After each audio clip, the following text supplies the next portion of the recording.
A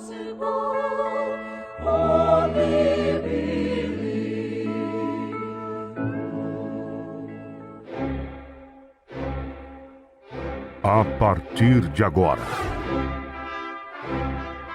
convidamos você e sua família para ouvir a voz de Deus nesses últimos dias. Uma programação da Igreja Evangélica Tabernáculo do Deus Vivo.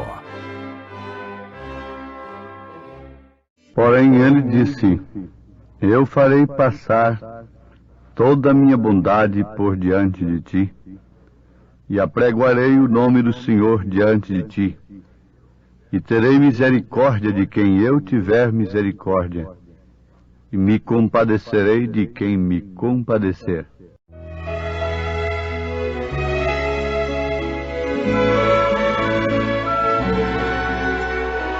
Cristo, disseste que irias guardar-me e prometeste para sempre amparar-me.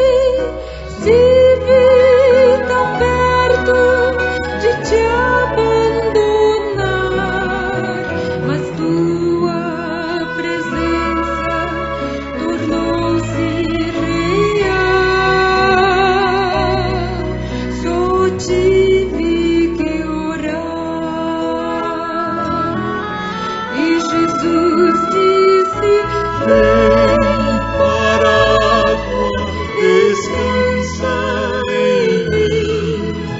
Eu sei estás sedento, te posso nutrir. Eu vi a tristeza e a dor, cada lágrima enfim, e só vim pra lembrar-te, foi por ti que morri. Cristo, perdoa a minha descrença e me transforma num vaso de bênçãos. Quero entregar-te meus dons e meu ser. Quero ao teu lado, feliz afinal, pra sempre viver. E Jesus disse: vem para a água, descansa em mim. Eu sei estás sedento, te posso nutrir. Eu vi a tristeza e a dor, cada lágrima enfim, e só vim pra lembrar-te, foi por ti que morri.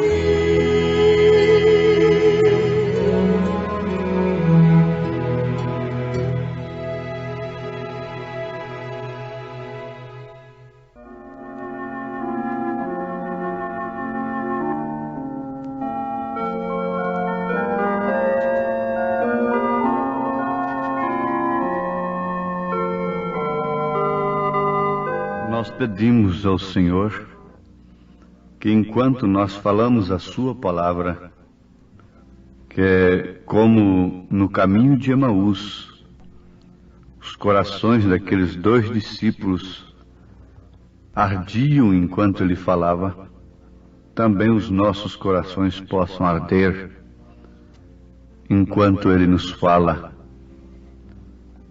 E por último, em tempo todos nós termos os nossos olhos abertos. Abre-me os olhos para ver algo de bom que tens pra mim.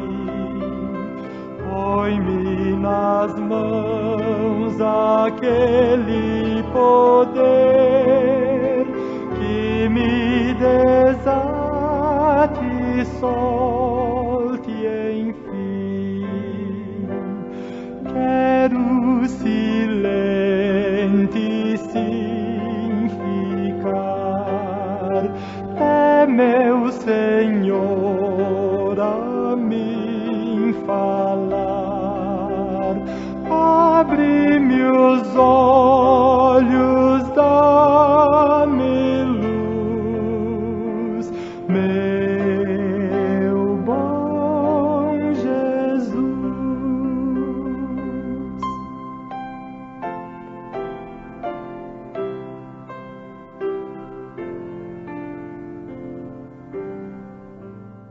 Amados filhos de Deus,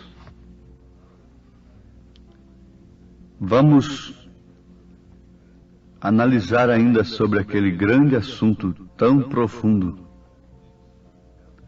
de como os homens interpretam o amor de Deus de uma forma errada, completamente diferente. Pensam que a prova do amor é livrar dos sofrimentos. E aí está justamente um engano. Há muitos cristãos que só glorificam a Deus mediante os livramentos dos sofrimentos, das dores e dos sacrifícios. Mas o verdadeiro cristão sabe ser agradecido tanto na escassez como na abundância. O verdadeiro cristão glorifica a Deus no sofrimento, porque é justamente ali que está a prova de sua fé. Então, muitos pensam que amor significa nenhum sofrimento. Pensam que amor quer dizer um neném com cuidados paternais. Às vezes estamos precisando de um pontapé e estamos querendo que um pregador ponha a mão sobre nossa cabeça e nos abençoe. Nós encontramos isto nas Escrituras. Mesmo homens de Deus precisando de um pontapé, de correção, ao invés de uma imposição de mãos, com todo o carinho.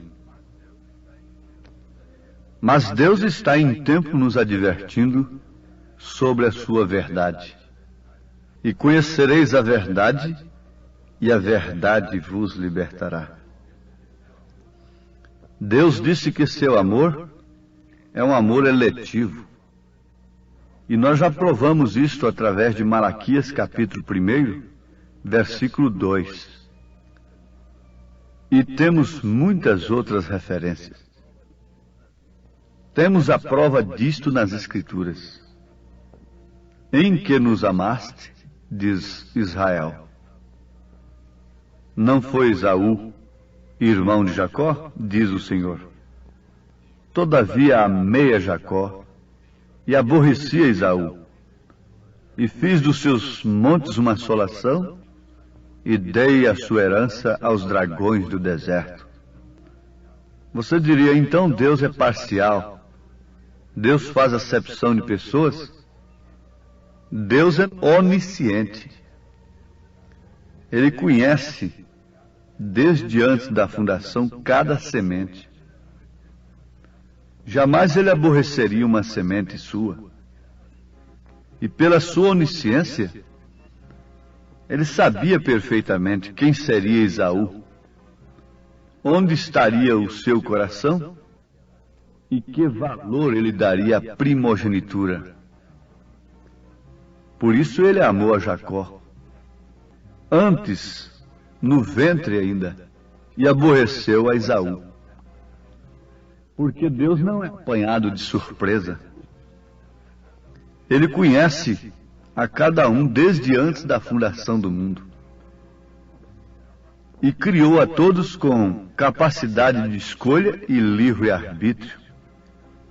E Ele sabe perfeitamente qual o caminho que você ia escolher. Ele sabe perfeitamente qual é o tipo de evangelho você ia escolher e se aninhar e se descansar nele. Então aí está uma prova. O seu amor é eletivo. E pela sua onisciência, então se explica a eleição. Então não importaria o que viesse a acontecer.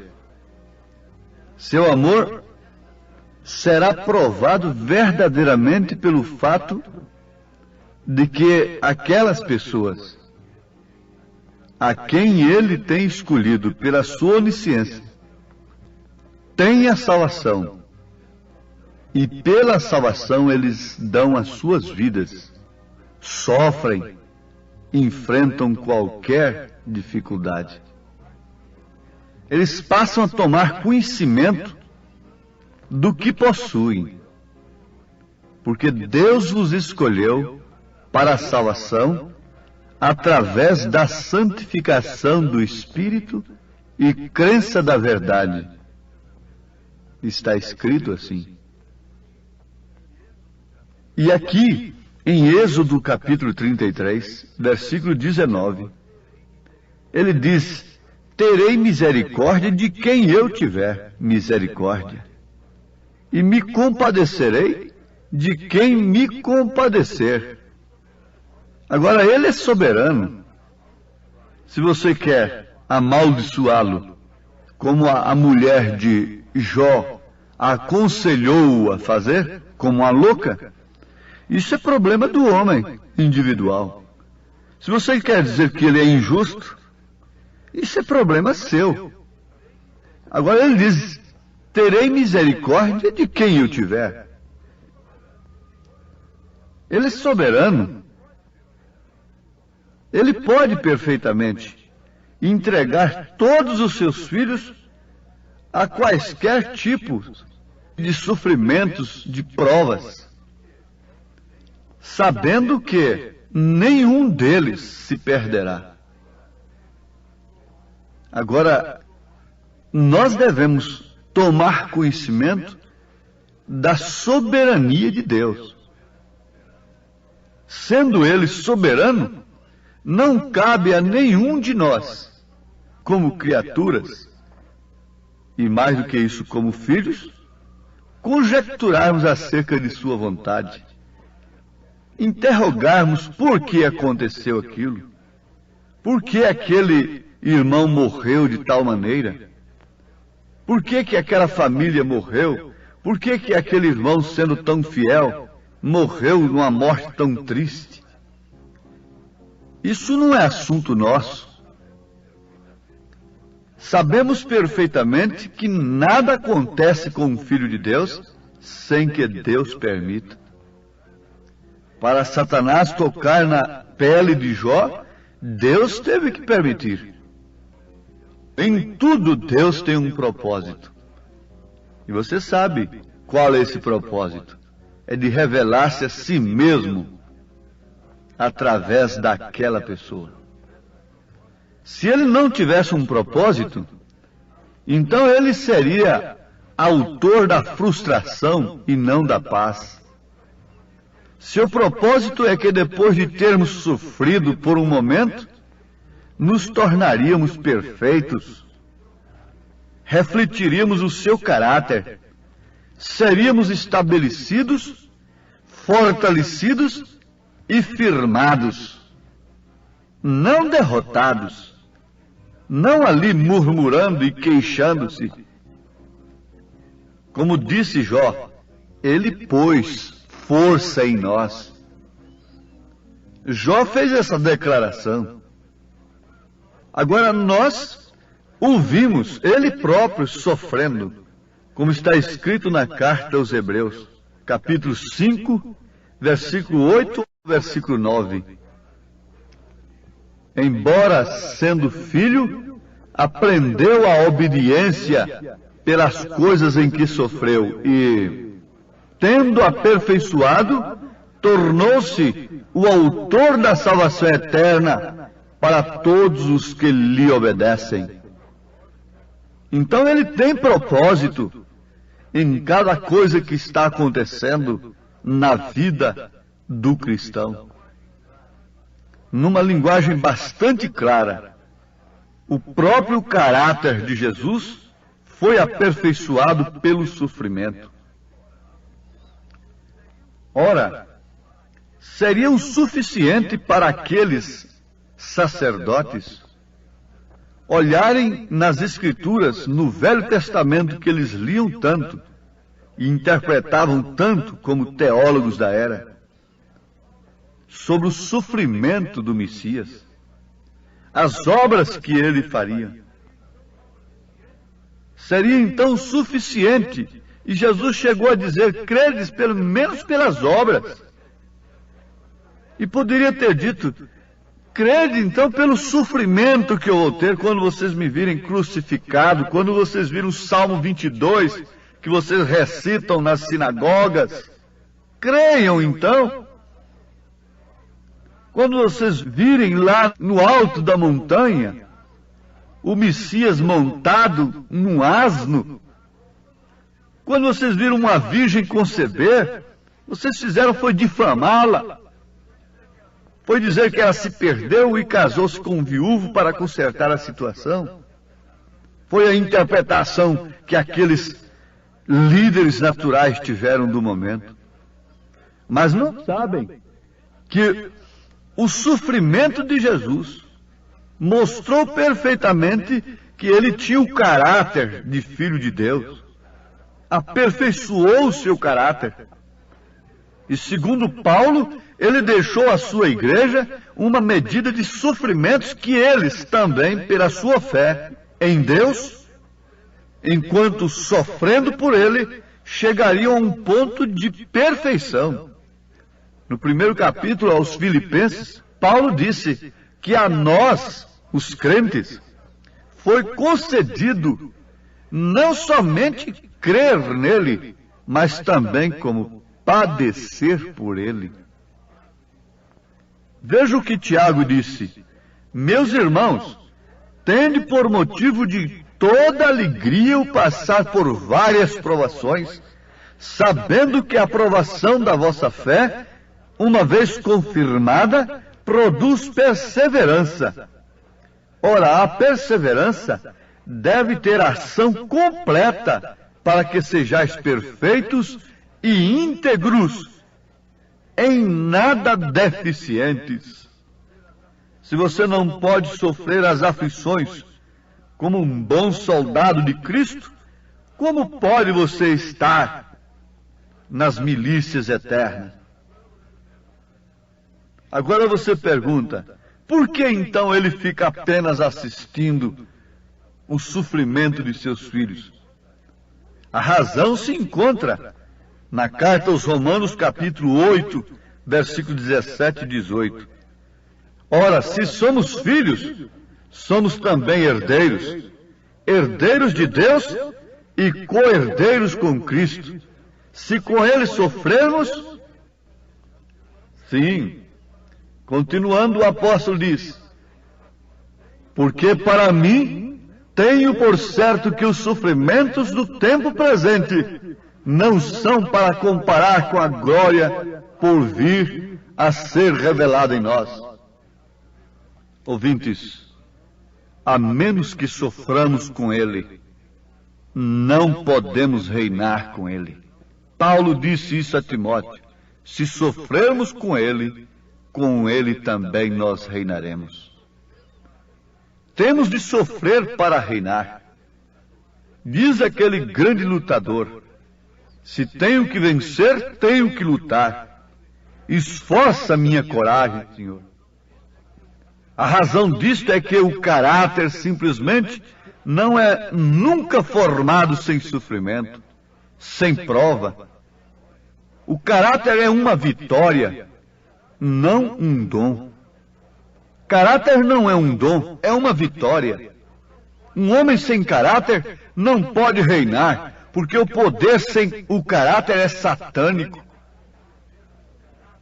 Porém, o poder com caráter é apto para governar.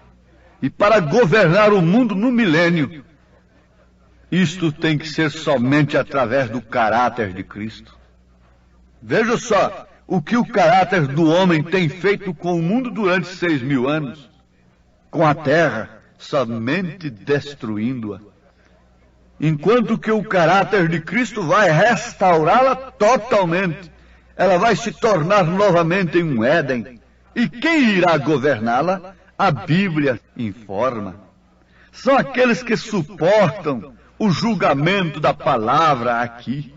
Paulo disse na sua primeira carta aos Coríntios, capítulo 11, versículo 32, mas quando somos julgados, somos repreendidos pelo Senhor, para não sermos condenados com o mundo. Se você não suporta a mensagem que implanta, que atrai o sofrimento e que gera o caráter de Cristo na mulher e no homem, como pode você esperar reinar no milênio com Cristo? Antes de tudo, ele introduz o seu caráter em sua igreja. Ele não vem buscar beleza, aparência. Ele vem buscar o seu caráter. E o seu caráter é forjado, é formado na aflição, no forno da aflição. Agora, você pode perguntar, eu teria força para isto? Sim, é para isto que nos é dado o Espírito Santo. Ele nos dá a graça suprema, e a graça suprema dá fé suprema para a hora suprema. Ele não prova nenhum de seus filhos além daquilo que eles possam suportar. Tudo que Cristo suportou aqui, estando Ele em você, você também suportará. Você crê assim? Se você crê assim, diga ao Senhor, eu creio, Jesus. Eu creio e me exponho. Eu me rendo, eu levanto as minhas mãos como prova de rendição. Quero aceitar a mensagem pela qual os filhos de Deus estão sofrendo, enfrentando perseguições, desprezos, perda de amigos, de parentes. Jesus disse, o maior inimigo dos homens seriam os seus próprios familiares. Inimigo dos homens que têm a mensagem, que têm a palavra. Você está se rendendo desta forma? Então deixa o resto por conta dele. Ele te batizará com esta fé. E eu peço isto em nome do Senhor Jesus Cristo. Amém. Cansado de viver no mundo mau e vil, no qual satisfação real não há, busquei o amor de Cristo e achei descanso e paz. Minha alma agora satisfeita está, alegre-me na fonte de água viva. Sei que nunca mais minha alma então terá, alegre-me na fonte de água viva, de Cristo meu amado Salvador. Que maravilha tem o amor do Salvador, que dá motivação ao meu viver. Com bênção, graça e glória me sustentará, por isso aleluia cantarei. Alegre-me na fonte de água viva, sei que nunca mais minha alma então terá. Alegre-me na fonte de água viva, de Cristo meu amado Salvador. Oh, vem comigo, pecador, a Cristo vem, teu fardo de pecados entregar. O Salvador te chama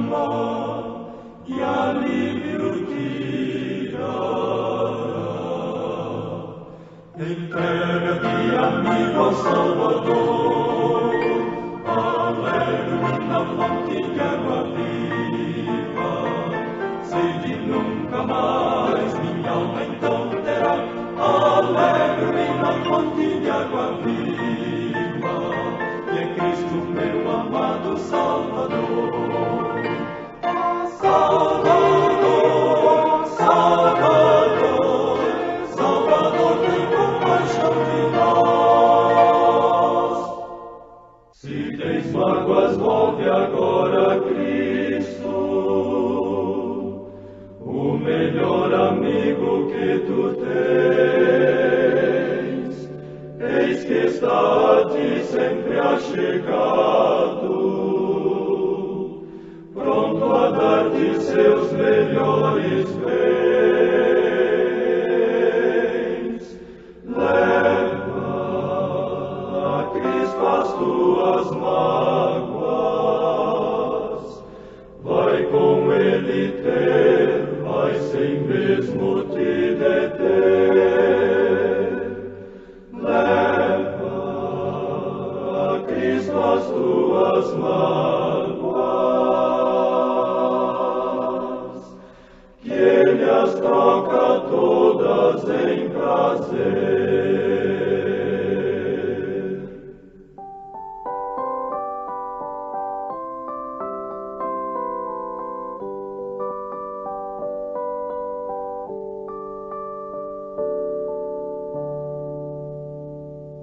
Cristo entende toda pena e culpa, quer tua alma enferma bem curar. Oh, confia em seu amor imenso, que Ele só te pode restaurar. Leva a Cristo as tuas mágoas, vai com Ele ter, vai sem mesmo te deter. Leva a Cristo as tuas mágoas, que Ele as troca todas em prazer.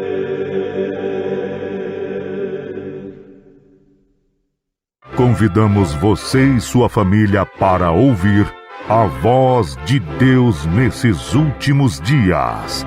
Uma programação da Igreja Evangélica Tabernáculo do Deus Vivo.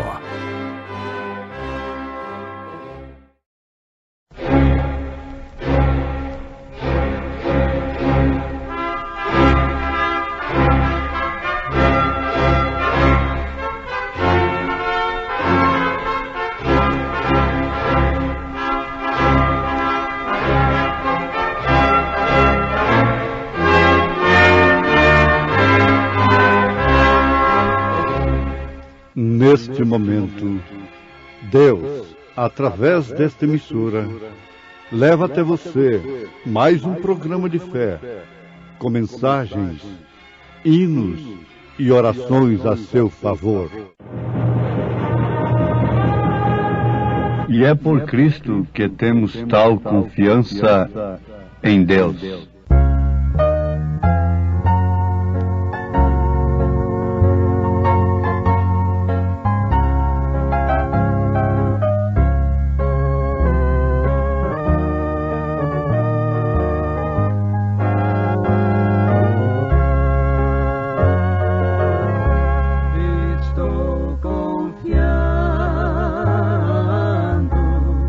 Senhor, em ti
ainda que a luta aumente o furor, estou confiando em Ti, Senhor. Nunca, Deus meu, cessarão meus lábios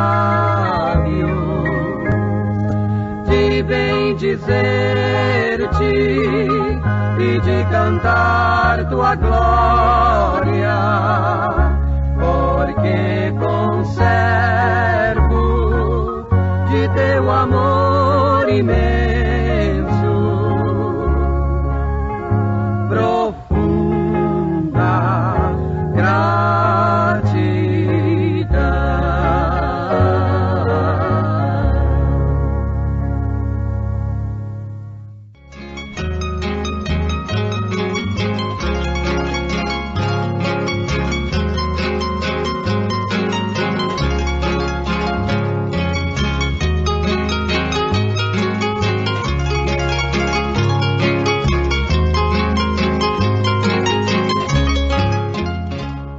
De uma maneira ou de outra, as nossas atitudes revelam aquilo que temos crido.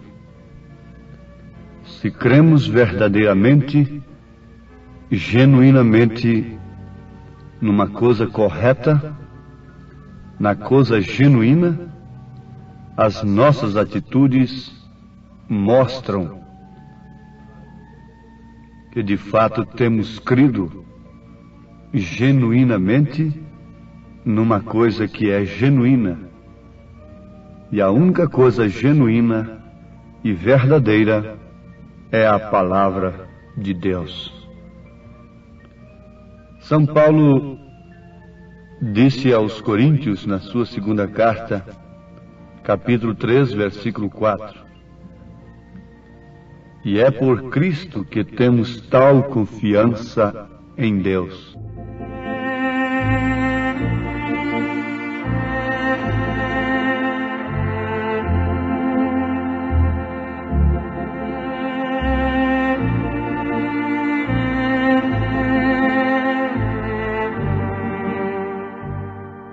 Nós temos recebido do profeta desta era a revelação do livro de Deus, da palavra de Deus.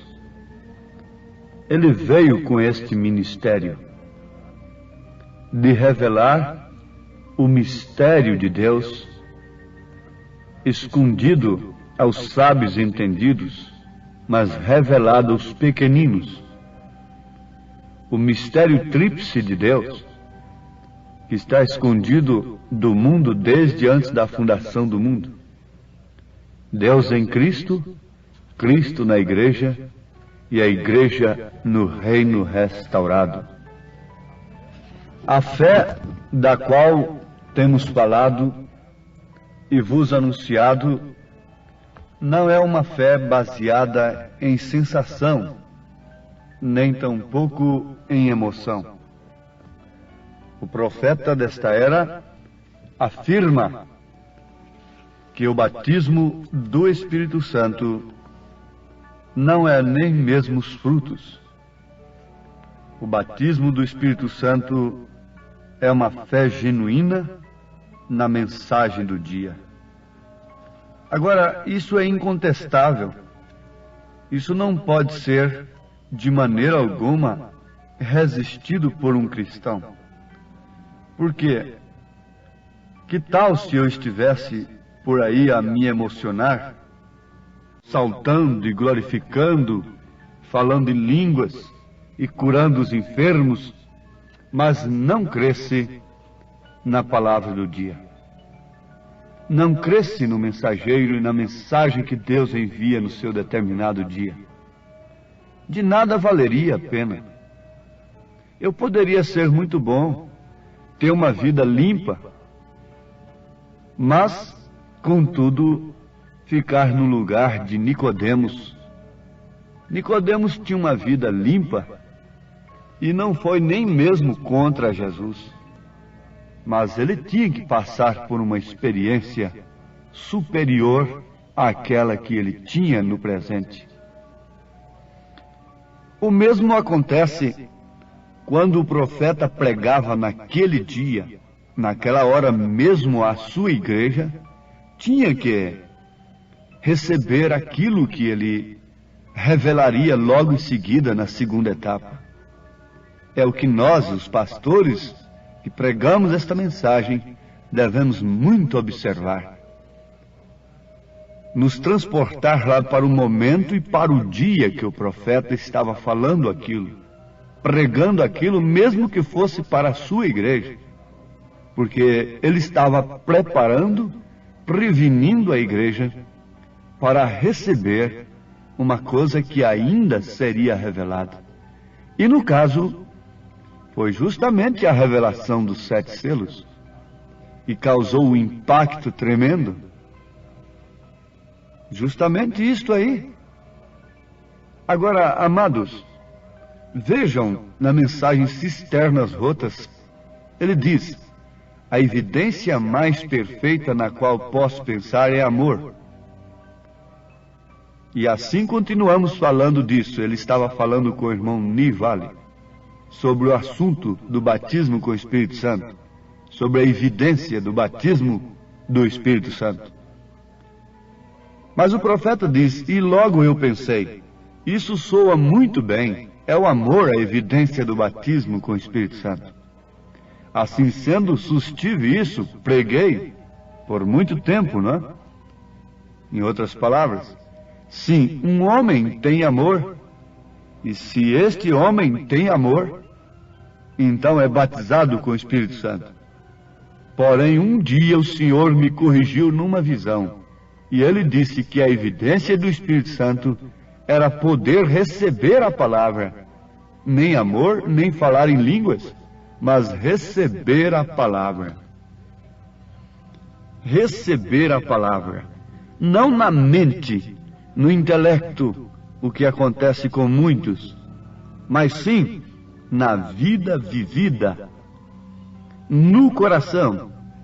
Agora, isso é somente o Espírito Santo é que pode fazer, mas ninguém poderia fazer uma pessoa receber genuinamente, descer genuinamente a mensagem na sua alma, no seu coração. Não estou me referindo na mente só, porque há muita gente que aceitou a mensagem na mente e não desceu na alma, porque isso é um próprio do Espírito Santo na pessoa.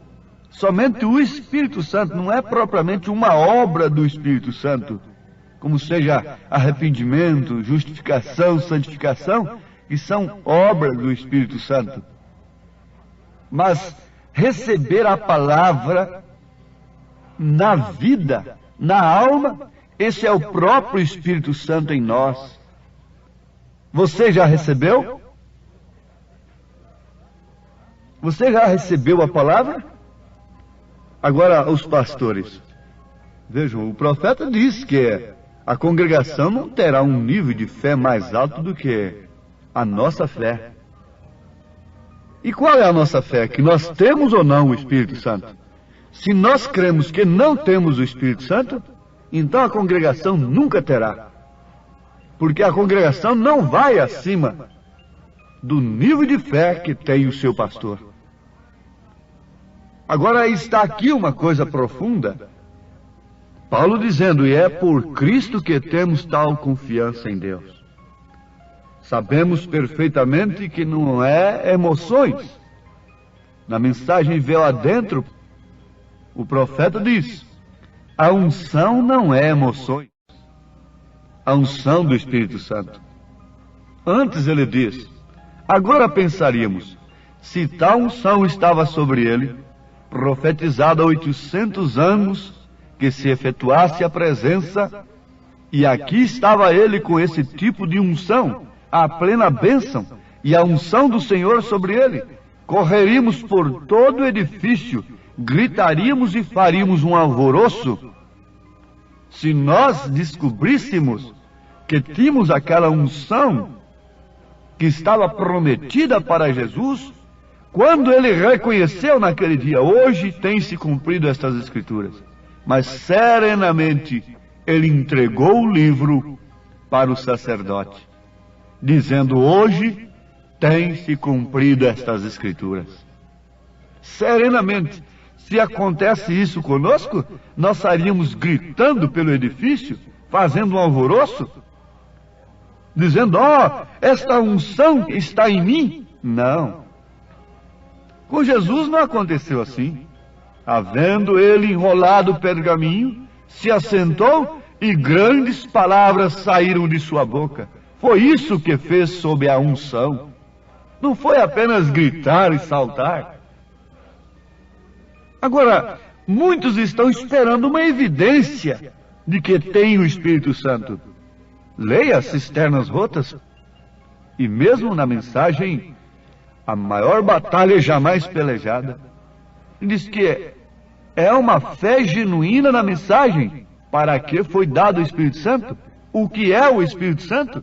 Nós encontramos que é a palavra em nós, é receber a palavra. Você tem recebido a palavra?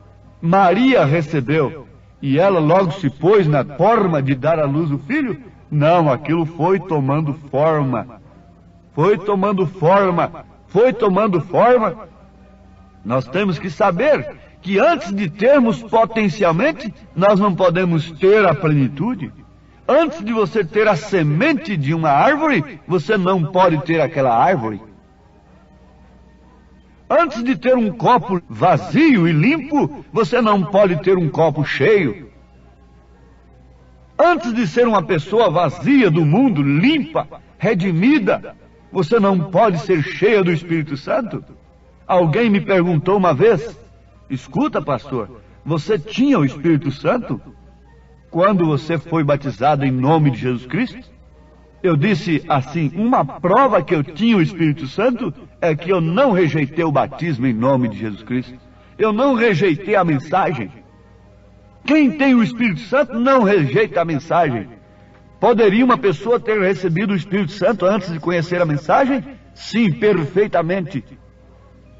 E uma prova de que ele tinha de fato o Espírito Santo não é que ele falou em línguas, profetizou, gritou, saltou, dançou no Espírito, mas sim que ele recebeu a mensagem.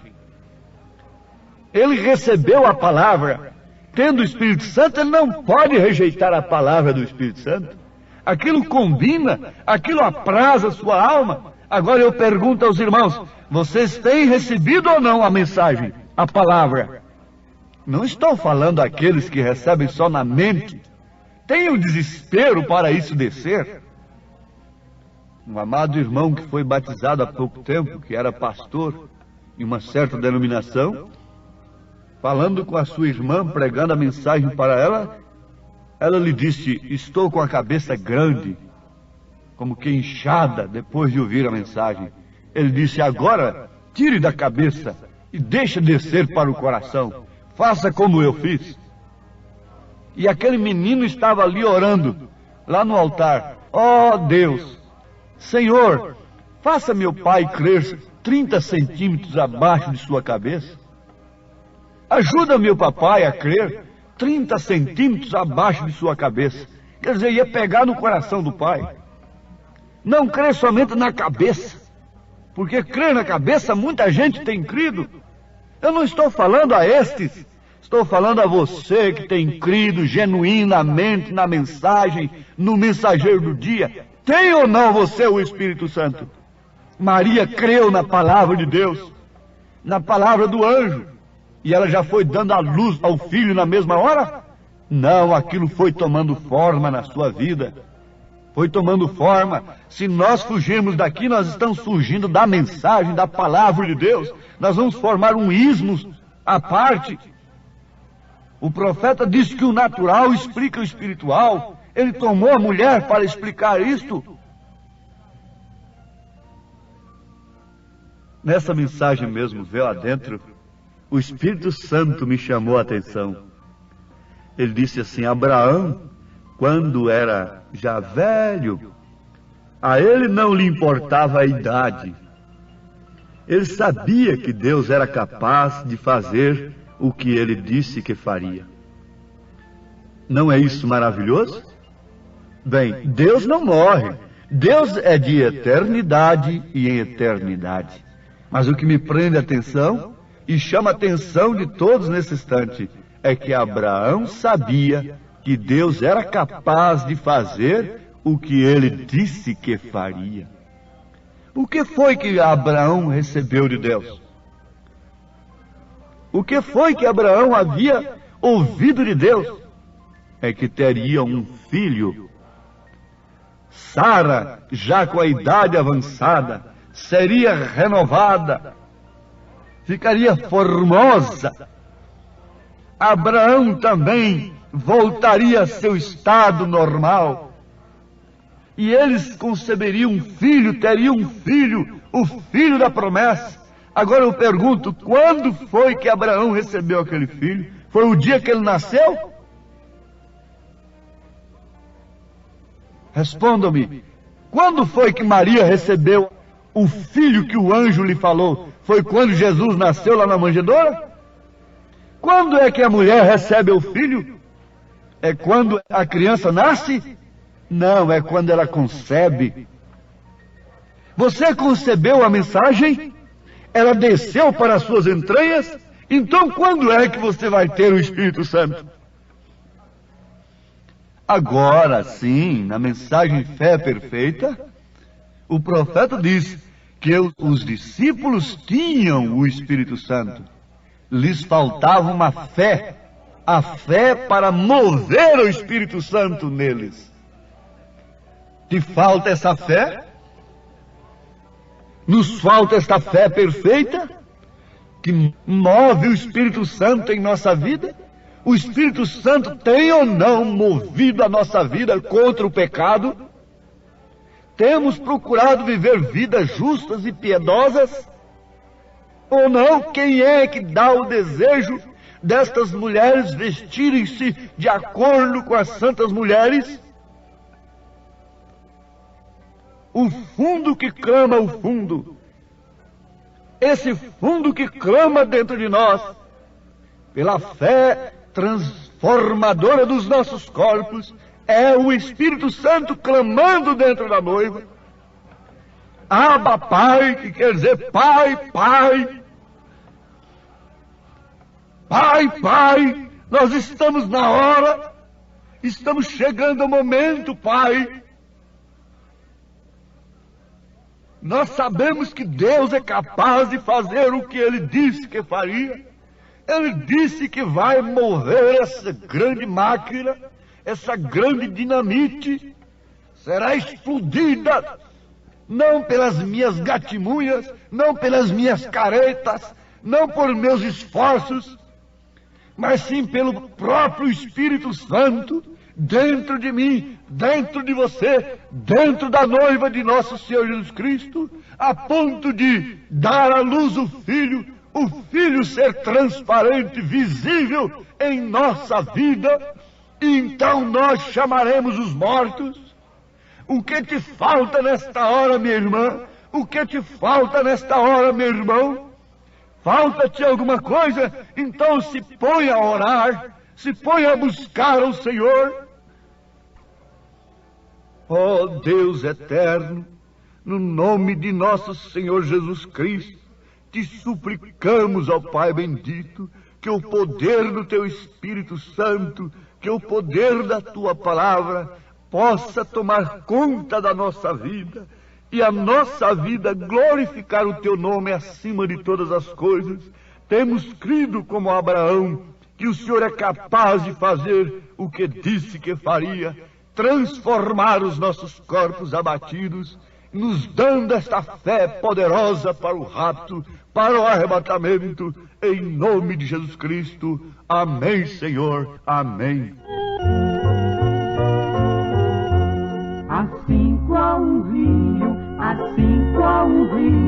que corre para o mar, e a sua passagem, a linda folhagem vai se mirar, e as aves chegando olhando no seu barulhar, e em coro cantando a Deus vão louvando numa linda canção.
Choram, tua alma desfalece, o que te segue é tristeza e solidão. Joga-te inteiro nos braços do teu mestre, verás que em tudo terás consolação. É muito pesada a cruz que estás levando, ele sustenta teus passos com amor, te levará seguro em seus braços, deixa o teu fardo nas mãos do teu Senhor. Fomos mais uma vez abençoados com esta programação. Convidamos você e sua família para estarem conosco amanhã neste mesmo horário, na rádio Shekinah FM 107.1. Nossos cultos são realizados na Igreja Tabernáculo do Deus Vivo, quarta e sexta-feira, às 19 horas. Nos domingos, às 8 e às 18 horas. Maiores informações, acesse avozdosinal.org.br.